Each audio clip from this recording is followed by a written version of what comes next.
So should you take a vitamin D injection, or should you take the tablets, or should you use the drops? First, let's talk about the drops and the tablets. And at the end, we'll discuss the injections, their importance, and the significant risks that injections can cause. Let's agree first that vitamin D deficiency is diagnosed through a blood test that tells us its level. Most people communities have a vitamin D deficiency because to get enough vitamin D, you need a good dietary source, like fish, such as tuna, mackerel, and sardines.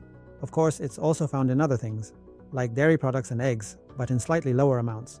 In addition to that, we also need sunlight to hit the skin directly without any clothes covering it, so bare skin exposure, so that calcium start to form and then it gets activated on the skin. Most people aren't able to sit out in the sun. On the contrary, in our Arab societies, we almost always avoid the sun. Most of us stay away from it and don't get exposed to it, even though the required exposure time is actually very short, and we'll talk about that in the next point. So we're not eating good sources of vitamin D. We're also not getting enough sun exposure. As a result, most of us have a vitamin D deficiency. So how do we diagnose it? With a blood test, what levels are considered normal and what levels are considered low? The normal range is from 20 to 40, but ideally it should be above 30. When we find it below 30, we start supplementing to bring it up to 30. So should we give a high dose or a low dose? Let's agree that if vitamin D is below 12, we give a dose of $50,000 per week for 8 weeks. After that, we reduce the dose a bit. It could go down to half that dose for another 8 weeks over 4 months. That way, we might have taken a sufficient dose of vitamin D, and we can start checking it. Now, vitamin D is above 12, up to 20, we can give half the dose we just mentioned. So instead of taking 50,000 per week, we take between 20 to 30,000 per week for 8 weeks. So what do we do after that?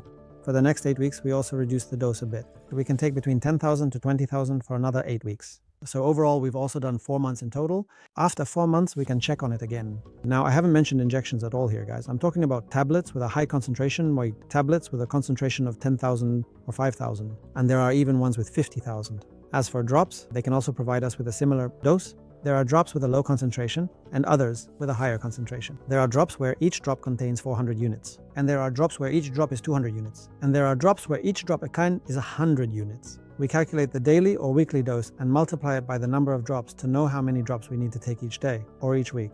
No, we also haven't mentioned the injection. So why haven't we mentioned it? Because we rarely use injections to treat vitamin D deficiency. Most of the time, we use them to treat calcium deficiency. And this is where the danger of injections lies. Vitamin D injections can sometimes raise calcium levels in the blood very quickly, which exposes us to problems.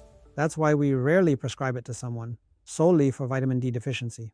Some doctors prescribe it for calcium deficiency.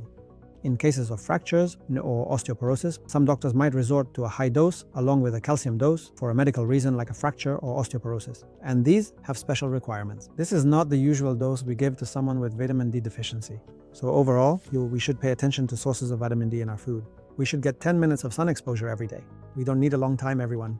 It doesn't have to be an hour or even half an hour a day. Just 10 minutes is enough. For example, wear a sleeveless shirt so the sun can reach your arms. Or if you're wearing shorts, let the sun reach your legs and make sure you're exposed to the sun directly. It doesn't work if it's through a window. It won't work. It has to be direct sunlight. The sun's rays hit us directly.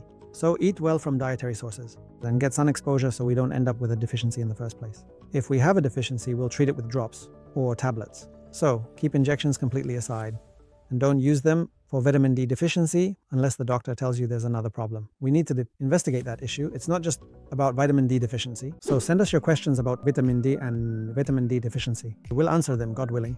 We'll make videos for any question we receive and we'll respond with a video so that everyone can benefit. Don't forget to subscribe to our channel. If you find the videos helpful, give the video a like. If you enjoyed the video, and God willing, we'll make more videos about vitamins and minerals in the coming days, and I'll see you, God willing, in good health. Peace be upon you.